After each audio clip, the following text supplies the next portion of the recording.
Enregistré.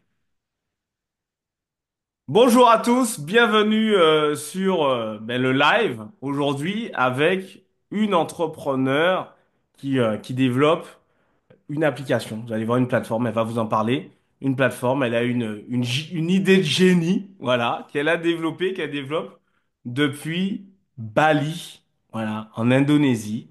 Elle va se présenter, elle va vous parler de son parcours, elle va vous parler de son mindset, elle va vous parler voilà, de sa vision de l'entrepreneuriat, du voyage, du digital nomadisme. Et c'est quelqu'un qui aime l'action. Et vraiment, les amis, écoutez bien, ouvrez grand vos oreilles, prenez un maximum d'inspiration, prenez un maximum d'énergie positive, parce que je peux vous dire qu'elle a énormément de positif à vous partager et elle est juste incroyable. Merci Dorothée d'être avec nous sur ce live. Bonjour. Merci à toi. Donc tu es Oui, avec plaisir. en direct de Bali. Est-ce que tu peux te présenter très rapidement? Donc, je m'appelle Dorothée. Je suis une Française qui s'est expatriée donc à Bali depuis une petite année. Je viens de créer une société qui s'appelle Gonani. C'est une application mobile qui permet en fait aux touristes, aux expatriés, aux hôtels de bénéficier de la garde d'enfants, que ce soit pour la soirée ou éventuellement à la semaine, au mois ou même à l'année. Top. Alors comment ça t'est venu cette idée de créer une société? Alors en fait, nous, il faut savoir que de base, on adore Bali. On est venu plusieurs fois en vacances, en voyage. Et puis, on a eu la chance de pouvoir passer l'année dernière, enfin il y a une petite année et demie, 3 mois en vacances avec nos enfants. Et on a tout en fait, je me suis dit, mais pourquoi tout est si facile à Bali? Énormément de digital nomade, tout le monde travaille depuis son ordi. Et puis, on a accès à tous les services d'une manière très simple. Tu veux te faire laver ton linge, il y a quelqu'un qui vient te le récupérer, te le lave, te le plie, te le repasse, te le ramène. Pareil pour se déplacer avec les Gojek, les scooters, etc. Et je me suis dit, mais pourquoi ce n'est pas simple de trouver une nanny? Et pourquoi il n'y a pas une application mobile aussi pour ça, où on verrait celle qui est autour de nous, avec la possibilité de cliquer sur son CV, de voir son expérience, de vérifier qu'elle a tous les prérequis.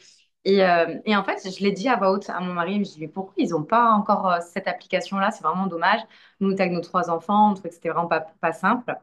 Et puis, en fait, de le dire à voix haute, bah, en fait, moi, j'ai eu le déclic. Dès le lendemain, je commençais à contacter des sociétés pour commencer à développer l'application. Et voilà, c'est parti de là.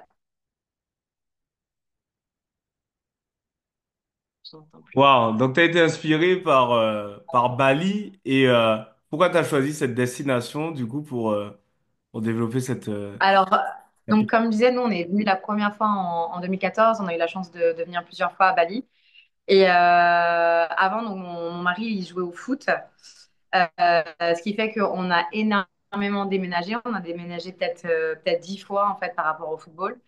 Et alors, c'était des expériences incroyables, mais on n'a pas forcément toujours choisi les destinations. L'avant-dernière destination, c'était Eupen en Belgique, à la frontière germanophone, où même au mois d'avril, il neigeait encore. Donc, c'est des zones où on se disait, mais purée, on a hâte de choisir un endroit où on va choisir là où tout le monde parle éventuellement anglais, parce que c'est vrai que on a fait 6 ans en zone flamande, 2 ans en zone germanophone. Donc, c'est des langues qu'on maîtrise pas. Alors, enfin, même si on maîtrise pas encore le balinais, mais c'est vrai qu'ici, avec de l'anglais, on se fait comprendre partout et c'est très simple. On a vécu ici un petit peu en Turquie. Et là, on s'est dit, on va vraiment choisir notre destination, une destination qui nous plaît, qu'on aime bien. Et du coup, on est venu passer 2 mois d'abord en vacances et ça a confirmé que voilà, qu'on s'en fait très, très bien. Bali, on aime ou on n'aime pas, parce qu'il y a plein de gens, et notamment ma sœur, qui va me dire c'est bien, mais c'est pas incroyable. Et en fait, je pense qu'il y a cette petite magie qui se passe. Elle se passe pas avec tout le monde. Moi, en tout cas, et mon mari, on l'a eu quand on est venu ces 2 mois-là. Et la culture, la gentillesse des Balinais, enfin, ça, tout a fait, enfin, tout a joué. Et on s'est vraiment dit, on a envie de rester, vivre, faire au moins une expérience ici à Bali. Wow.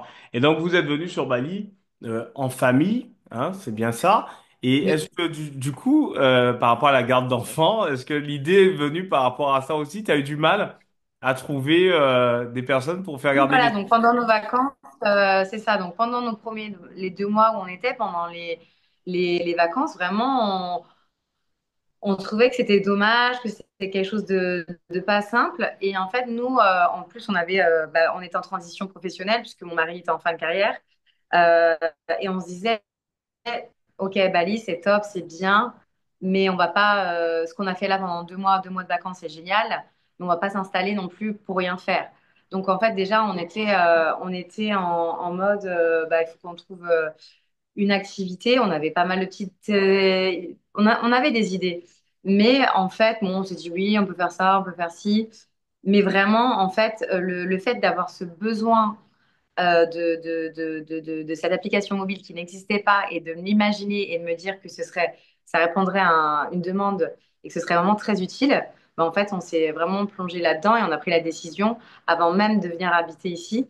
Donc, du coup, on a même commencé à travailler à distance avec le développeur.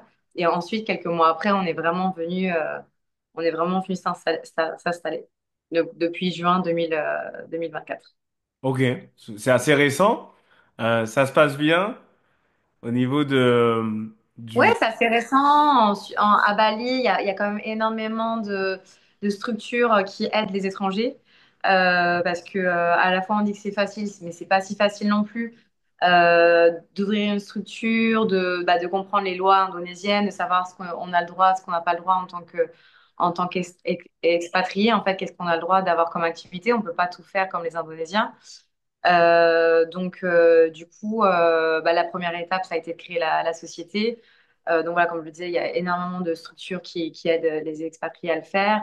Ensuite, obtenir les licences et puis mettre en place et structurer le projet. Super, super. Comment tu trouves la dynamique entrepreneuriale des francophones sur Bali? Je pense que, je sais pas si c'est l'ère de Bali où on se met très peu de barrières. Le fait d'être très loin aussi, on va se lâcher plus, on va dire ça comme ça.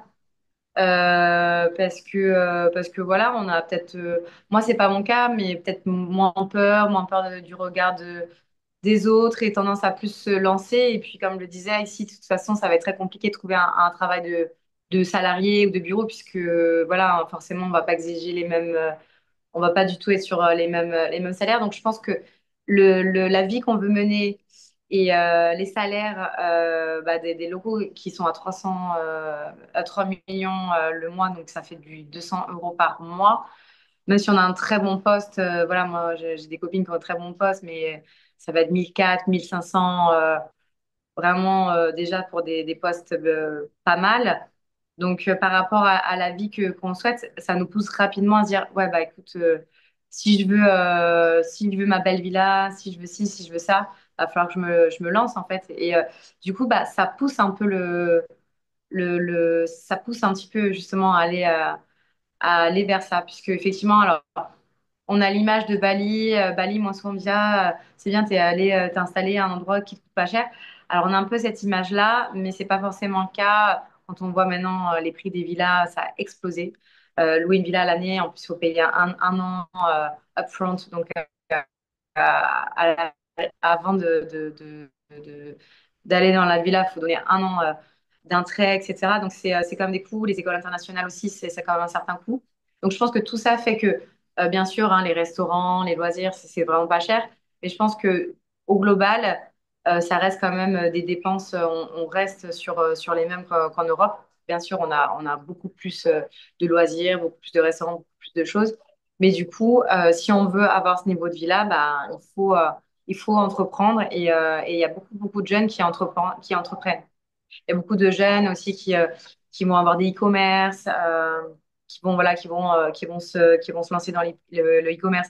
Il y a énormément de gens aussi qui vont être spécialisés dans le création de contenu, dans le marketing. Donc, ils vont créer leur propre structure, chose que peut-être avant, n'auraient pas fait. Et Bali, voilà, ça permet, je pense qu'on a envie de vivre la vie dont on rêve. Donc, du coup, ça nous pousse à justement à créer et à entreprendre des choses. Super. Et justement, par rapport à l'éducation familiale, est-ce que tu trouves que c'est intéressant pour les enfants de leur donner cette éducation autour du voyage? Bah oui, je pense que c'est très, très, très, très enrichissant. On leur fait découvrir énormément de choses, on leur donne une ouverture d'esprit, on leur apprend qu'il n'y a pas une vision, pas une seule vision. Moi, mes enfants, ils sont dans une école, alors vu qu'on a Bali, il y a énormément d'Australiens, donc du coup, ils sont mélangés avec des Indonésiens, des Australiens.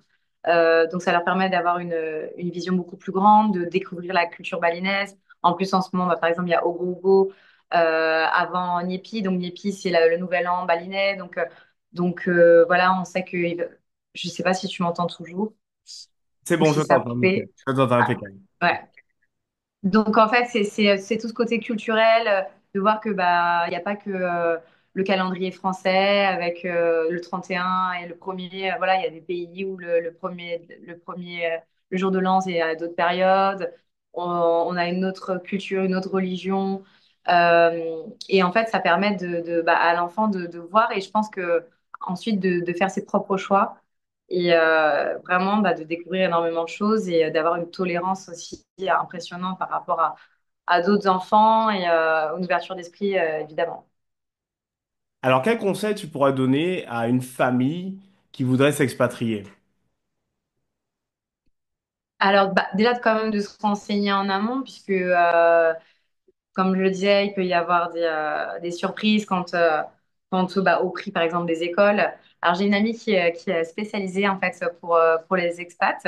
Elle s'appelle Laura PPLN sur Instagram. Et en fait, elle parle que de sujets comme ça. Donc, le prix des écoles, le prix quand on fait ses courses. Parce que voilà, quand on est expatrié, on va pas forcément faire les mêmes courses que les locaux. Donc forcément, voilà, si de temps en temps on veut acheter des produits européens, ou de temps en temps on veut s'acheter du fromage ou des choses comme ça, bah, forcément, pour le calcul de son budget, bah, c'est intéressant de voir des vidéos de gens d'expats. Donc je dirais donc déjà de se renseigner, mais j'ai envie de dire, mais de se jeter quand même parce que je vois tellement d'amis autour de moi qui disent oh j'aimerais, j'aimerais, j'aimerais, mais voilà, je vois très bien qu'ils le feront jamais.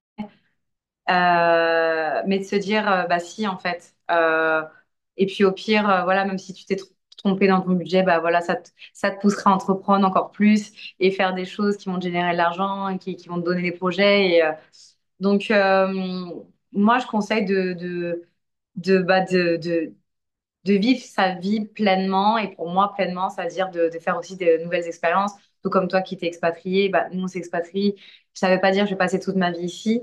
Mais en fait, je vis des expériences incroyables. Voilà, je rencontre des gens, une culture, je vis des journées complètement différentes de mon quotidien en France. Et quoi qu'il arrive, ce sera enrichissant et ça me servira toute ma vie. Enfin, en tout cas, aujourd'hui, ça m'apporte une sérénité, un bonheur qui fait que je suis super contente d'être là et je pense que c'est très important les voyages dans la vie, quoi. Waouh, waouh, waouh, waouh, waouh, vous entendez ça, les amis? Incroyable, cette vision du voyage, de l'entrepreneuriat. On peut être une femme, en famille, en couple, voyager avec ses enfants, entreprendre à l'étranger et faire les choses, avancer.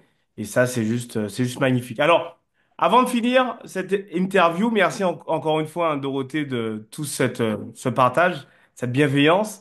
Rappelle-nous le nom de ta société, qu'est-ce que tu fais exactement, où est-ce qu'elle est située, parle-nous un petit peu de ton application, où est-ce qu'on peut te retrouver, le site internet, etc. Vas-y, parle-nous de cette société parce qu'on a envie, là, aujourd'hui, de faire regarder nos enfants par, euh, par des nannies Ah, de beaux nannies, hein.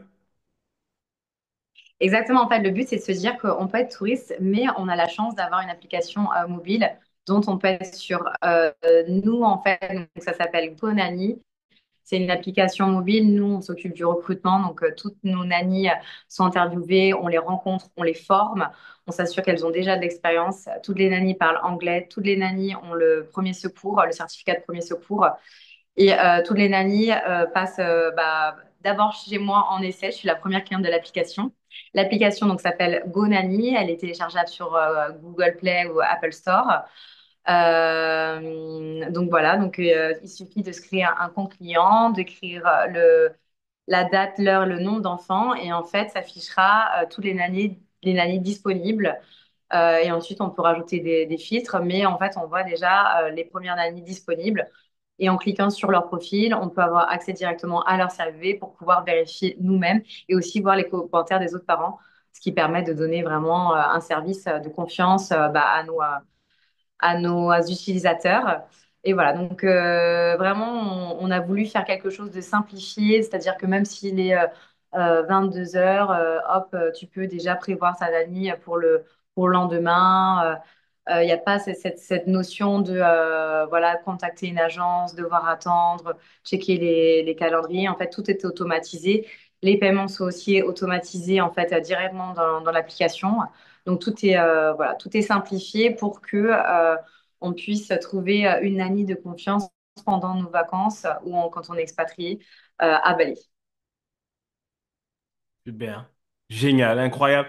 Alors, j'étais en train d'y penser, c'est réservé vraiment qu'aux personnes qui sont sur Bali, hein. On est d'accord? T'as pas encore ouvert le Pour marché. l'instant, nous sommes non, pour l'instant, nous sommes seulement à Bali. Après, c'est vrai que ça nous donne envie d'aller un petit peu dans les autres pays d'Asie.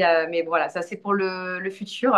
Pour l'instant, voilà, on se concentre sur Bali et puis après, euh, on verra Que ce que la vie. l'avenir nous réserve. Mais effectivement, Super. effectivement, on se dit que ça pourrait voilà, marcher sur les autres marchés asiatiques. Bravo. Bravo, Et bravo. même ailleurs. Mais bon, vu que là, pour l'instant, on est localisé nous-mêmes à Bali, c'est plus facile de gérer en fait ce secteur géographique. Ok, super. Ben écoute, félicitations à toi pour ce beau, enfin à vous, parce que vous développez l'activité en couple. Ouais, merci. Félicitations Oui, à je représente mon mari aussi et mon associé, effectivement. Génial. Ben, félicitations à vous pour ce beau projet. On vous souhaite vraiment Merci. un très, très, très grand succès dans cette magnifique aventure. À très vite, Merci, bah, je te Dorothée. remercie à toi. À bientôt. Merci.